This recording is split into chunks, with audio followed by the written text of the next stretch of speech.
गुरु प्यारी साध संगत जी, आप सभी को प्रेम भरी राधा स्वामी जी। साध संगत जी, आज हिमाचल के सोलन में हजूर महाराज जी ने सत्संग फरमाया। साध संगत जी, आज का सत्संग लगभग 1 घंटे के आसपास का रहा जी। आज संगत भी बहुत आई हुई थी और हजूर महाराज जी ने जो सत्संग फरमाया उसे सुनकर संगत भावुक भी हो गई थी जी। संगत जी, आज हजूर ने स्वामी जी महाराज जी की बाणी ली हुई थी। बाणी थी, मित्र तेरा कोई नहीं संगियन में। बाणी पर 1 घंटे से ऊपर सत्संग फरमाया जी। हजूर महाराज जी ने सत्संग के शुरुआती क्षणों में बहुत ही प्रेम प्यार से कहा, यह बाणी स्वामी जी महाराज की बाणी है। फिर बहुत ही सरल हृदय से और प्रेम भाव से उन्होंने फरमाया कि जब भी संत महापुरुष हमारे दरमियान आते हैं तो वे कभी ममता के साथ तो कभी सख्त लफ्जों के साथ हमें जीवन का सच्चा मार्ग दिखाने की कोशिश करते हैं। संतों का एक ही उपदेश होता है, हमें नींद से जगाना। यह नींद संसार के मोह माया जाल की है जो हमें अपनी गिरफ्त में अपने जाल में फंसाए जा रही है। हजूर ने फरमाया कि संतों की वाणी कभी कभी हमें चुभती है या कभी थोड़ी तकलीफ भी देती है, तीखी लग जाती है तो कभी हम परेशान हो जाते हैं, लेकिन वो तीखापन हमारे आत्मिक और आत्मा के लिए बहुत ही ज्यादा फायदेमंद होता है। वह हम चेतावनी देते हैं कि अब भी समय है, संभल जाओ। हजूर बोले, क्या हमने कभी इस बात पर चिंतन या विचार किया है कि हमारा असल मित्र सगा संबंधी कौन है? आप जी ने फरमाया, मित्र वो नहीं जो केवल सुख में साथ दे। सासंग जी, हजूर फरमाते हैं, सच्चा मित्र तो वो है जो दुख में या हर एक परिस्थिति में हमारे साथ खड़ा हो, जीवन की गहराइयों में भी तुम्हारा साथ ना छोड़े। फिर हजूर महाराज जी ने फरमाया कि इंसान जीवन में कितने ही दोस्त या मित्र बना ले, कितने ही सगे संबंधियों से रिश्ता जोड़ ले, बचपन में, स्कूल में, कॉलेज में, काम पर या कहीं और, मगर जैसे जैसे वक्त बीतता है हालात बदलते हैं, लोग एक एक करके दूर होते चले जाते हैं, मोहल्ले बदलते हैं, सूरतें बदलती हैं और तो और अपने भी इस संसार में बदल जाते हैं और अंत में सब छूट जाता है। तब संतों की वो बात हमें याद आती है जो कहते हैं कि ये सारे रिश्ते दरअसल हमारे पूर्व कर्मों के रिश्ते होते हैं। जब तक कर्म की रस्सी बंधी रहती है तब तक हम एक दूसरे से रिश्ते में कायम रहते हैं और जब वो डोर टूट जाती है तो हर रिश्ता अपने आप धीरे धीरे करके दूर होता चला जाता है।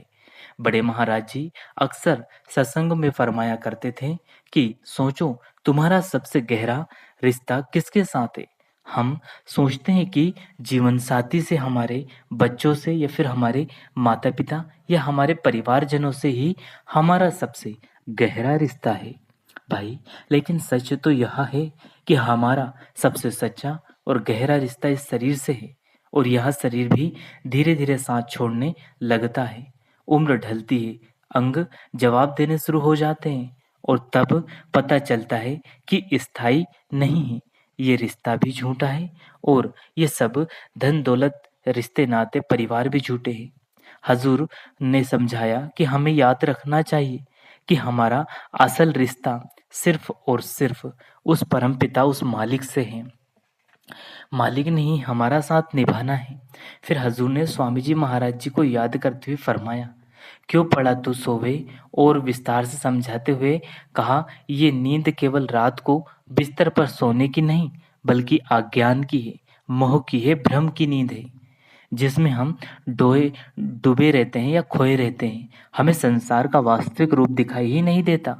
हम उस भ्रम में जीते हैं जिसे हमने ही अपने चारों तरफ बुन रखा है। बड़े महाराज जी एक और बात बार बार सत्संग में फरमाते थे कि इस दुनिया के रिश्ते 3 तरह के होते हैं, चोर, डाकू और ठग। चोर वो जो चोरी छिपे आकर हमसे कुछ छीन लेता है। डाकू वो जो सबके सामने लूट लेता है। लेकिन सबसे खतरनाक और ताकतवर तो वह ठग है जो हमें अपना बनाता है, हमसे मीठी मीठी बातें करता है और हमें अपने जाल में फंसा लेता है। और जब हम उसके जाल में फंस जाते हैं, उसके मोह में फंस जाते हैं, फिर वही हमें लूट लेता है।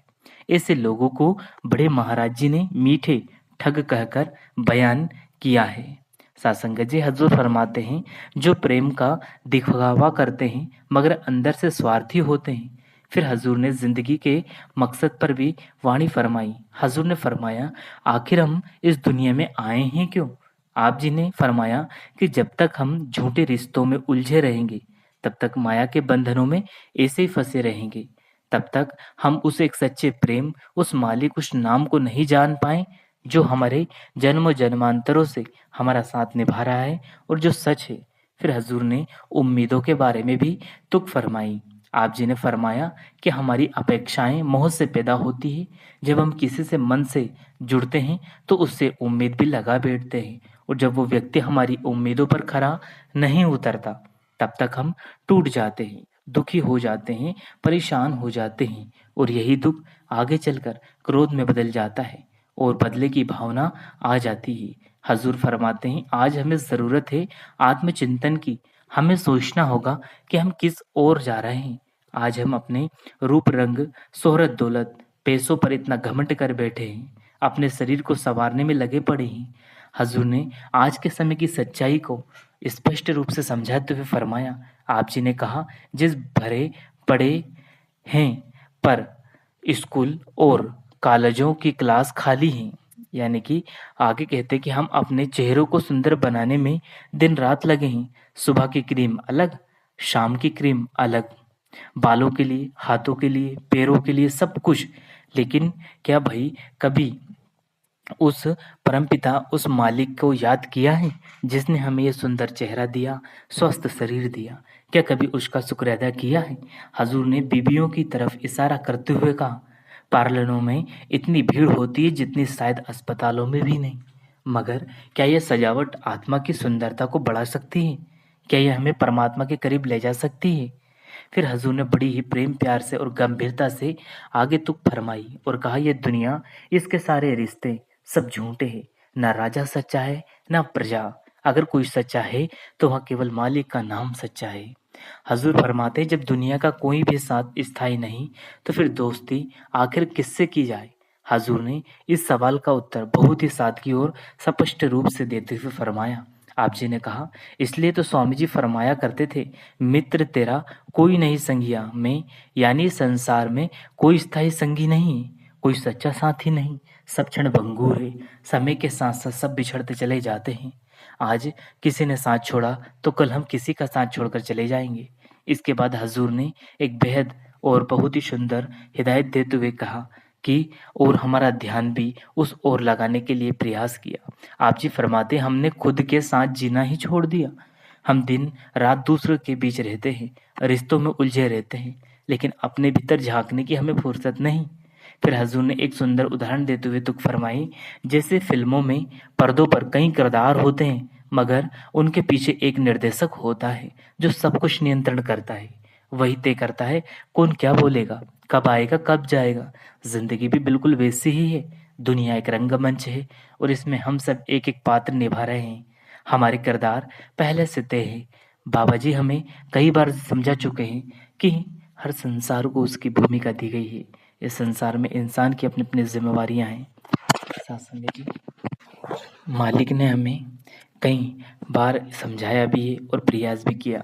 सत्संग जी हजूर फरमाते हैं, हर इंसान को मालिक ने उसकी भूमिका दे रखी है, लेकिन अगर कोई यह सोच ले कि सिर्फ वही इस भूमिका के लिए बना है, तो यहाँ तो भ्रम में जी रहा है।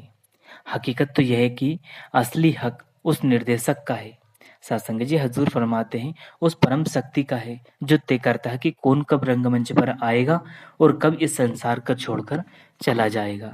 और जब कोई मंच छोड़ता है तो उसके सारे रिश्ते उसी क्षण सब खत्म हो जाते हैं। ना वो अब किसी का बेटा होता है, ना पिता, ना भाई, ना पति, ना दोस्त। यह सब यहीं छूट जाते हैं। साथ संगत जी वह कहते हैं कि केवल वह नाम की कमाई ही जो हमने मालिक की याद में ही की है। हजूर ने आगे फरमाया, असल इंसान वही है जो इस नाटक की सच्चाई को समझ ले। अपने सच्चे स्वरूप को पहचान ले और भ्रम से निकलकर सच्चाई को अपना ले। इसके बाद हजूर ने सत्संग की अहमियत पर बात फरमाई। आप जी ने फरमाया, स्वामी जी कहते थे, प्रीत करो सत्संग में। सत्संग कोई दिखावा नहीं, ना कोई जादू टोना है, ना ही कोई खेल तमाशा। यहाँ तो उन आत्माओं की संगत है जिन्होंने जीवन की राहों पर खुद चलकर अनुभव प्राप्त किया हो और अब हमें वो रास्ता दिखा रहे हैं। आगे आप जी ने फरमाया कि हम हर रविवार को सत्संग के लिए तो जाते हैं, पर अक्सर देर से पहुंचते हैं। हम सत्संग को अहमियत नहीं देते। हजूर ने कहा, अगर हमें ऑफिस की कोई ज़रूरत, मीटिंग हो तो हम समय से पहले पहुंचते हैं, हर बात की तैयारी करते हैं। फिर हमारे अंदर सत्संग के लिए वो गंभीरता क्यों नहीं होती? हजूर फरमाते हैं कि सिर्फ सत्संग में पहुंचना काफी नहीं, असली बात तो तब है जब हम वहां से कुछ लेकर लौटे, वो ज्ञान जो हमें अंदर से बदल दे और उस पर चले, अमल करे। यही असली सत्संग है। बड़े महाराज जी अक्सर फरमाया करते थे कि सत्संग वो ठंडी छांव है जो इस दुनिया की तपती धूप से हमें राहत देती है। लेकिन सवाल यहाँ है कि क्या हम सत्संग में सिर्फ बैठने जाते हैं? नहीं, हमें वहां से कुछ ऐसा लेकर लौटना है जो हमारे जीवन की दिशा को बदल दे, वो ज्ञान जो हमारे व्यवहार, हमारी सोच, हमारे जीवन को बदल दे।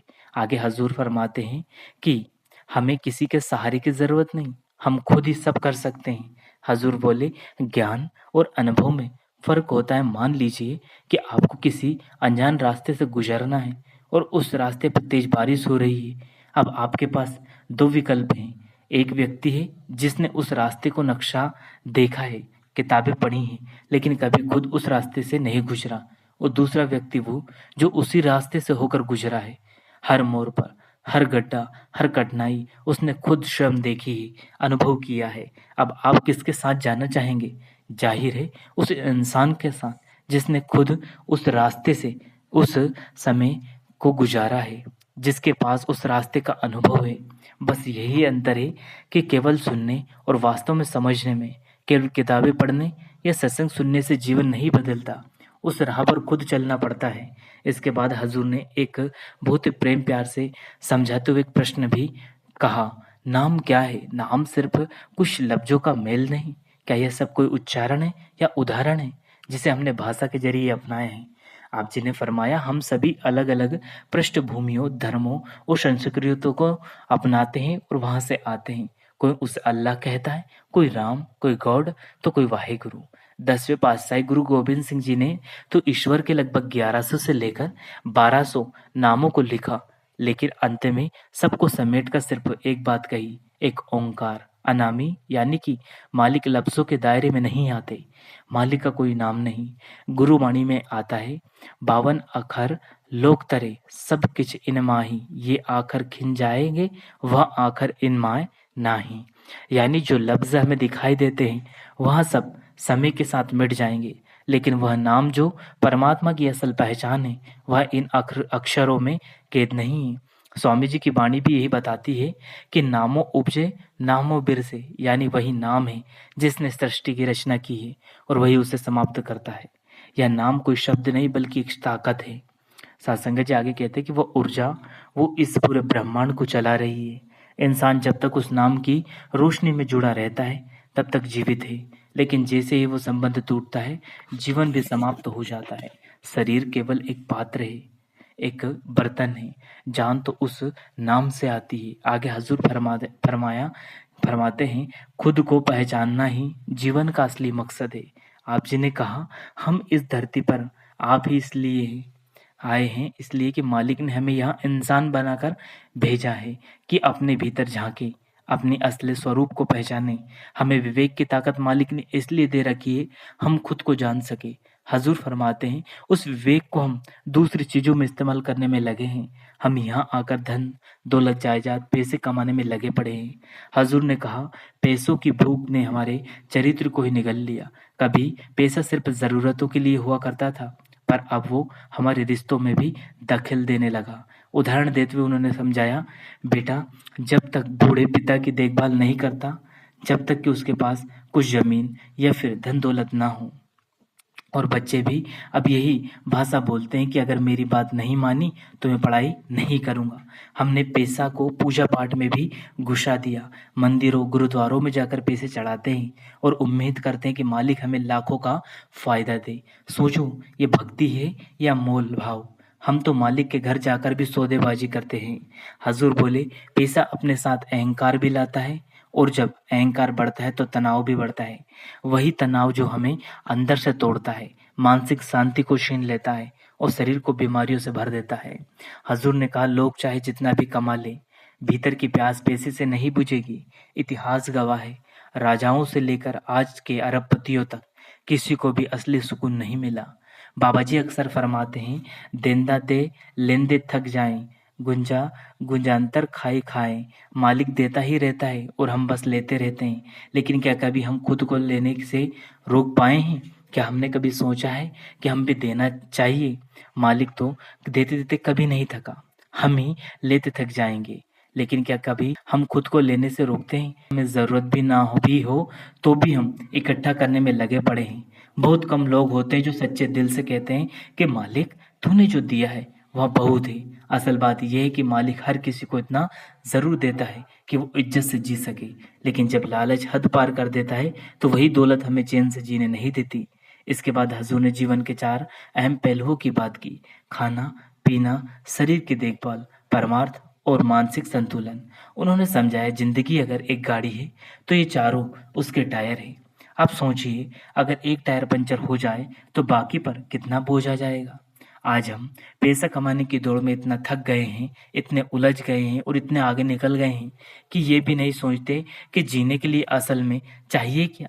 जीने के लिए हमें बस 2 वक्त की रोटी, एक साफ बिस्तर और चैन की नींद, और वो मालिक सबको देता है। हजूर बोले, पैसा कमाना कोई गुनाह नहीं, पर उसकी सीमा भी तो हो।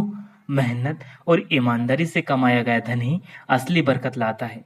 अगर गलत रास्तों से कमाओ तो चाहे जितना जोड़ लो, सुकून कभी नहीं मिलेगा।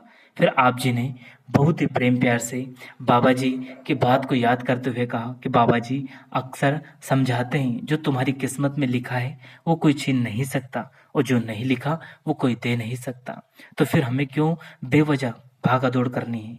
वाणी में भी कहा गया है, चिंता मिटी चाहत गई, मनवा बेपरवाह। जिसको कछु न चाहिए वही शहंशाह। मालिक ने जब ये संसार रचा तो 2 प्रकार की जिंदगानियां बनाई, एक जो केवल भोगने के लिए यानी पशु पक्षी, और दूसरी इंसान को दी, जिसे कर्म जोनि भी कहा जाता है। इंसान को सोचने की ताकत दी ताकि वो अपने मूल को पहचान सके और परमात्मा की ओर, परमार्थ की ओर बढ़ सके। अगर हमने ये कीमती मानव जीवन सिर्फ इच्छाओं और लालच और मोह माया में गवा दिया तो इसके बाद नुकसान कोई नहीं। यानी कि इसके बाद हमें पता नहीं कि यह मानव देह मिले मिले ना मिले। इसलिए समय रहते भाई भजन बंदगी कर लो और अपने सच्चे वतन पहुंच जाओ। हजूर ने फरमाया, परमात्मा ऐसी शक्ति है जो समय, मृत्यु, जन्म के चक्र से परे है, और हमारी आत्मा उसी परम सत्ता का अंश है। वाणी में कहा गया है, आत्म में राम, राम में आत्म, जानो गुरु विचारा। यानी कि जो खुद को जान ले वही परमात्मा को पा लेता है। संगत जी, आज हजूर के सत्संग को सुनते समय ऐसी भावुक पल हो गए कि कई सत्संगी भाई बहन रोने भी लगे, और मन इतना भाव विभोर हो गया मानो कि आज के बाद शायद है कि अब इस जिंदगी में लौट के आना पड़े। संगत जी, तो आज के ये अनमोल सत्संग वचन थे जो हजूर ने सोलन में 25 मई दिन रविवार को सत्संग फरमाए जी। आप जी को यह वीडियो कैसे लगा?